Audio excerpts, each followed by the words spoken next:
આ જે 14 જેટલા ગુનાઓ ડિટેક્ટ થાય છે એમાં ઓક્ટોબર મહિનામાં એક સેન્સેશનલ ક્રાઇમ ફાયરિંગ કરીને લૂંટનો એક ગુનો બનેલો હતો, જેમાં 3થી વધુ આરોપીઓ સંડોવાયેલા હતા। એ લોકો ભડકમોરા વિસ્તાર, વાપી ટાઉનના ભડકમોરા વિસ્તારના અંબિકા જ્વેલર્સના સોનીને બંદૂકની અણીએ લૂંટીને ભાગી ગયેલા હતા।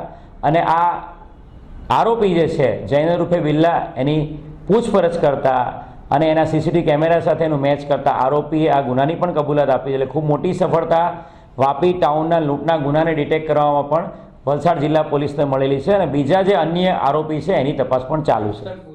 આ જે 14 જેટલા ગુનાઓ ડિટેક્ટ થાય છે એમાં ઓક્ટોબર મહિનામાં એક સેન્સેશનલ ક્રાઇમ ફાયરિંગ કરીને લૂંટનો એક ગુનો બનેલો હતો, જેમાં 3થી વધુ આરોપીઓ સંડોવાયેલા હતા। એ લોકો ભડકમોરા વિસ્તાર, વાપી ટાઉનના ભડકમોરા વિસ્તારના અંબિકા જ્વેલર્સના સોનીને બંદૂકની અણીએ લૂંટીને ભાગી ગયેલા હતા।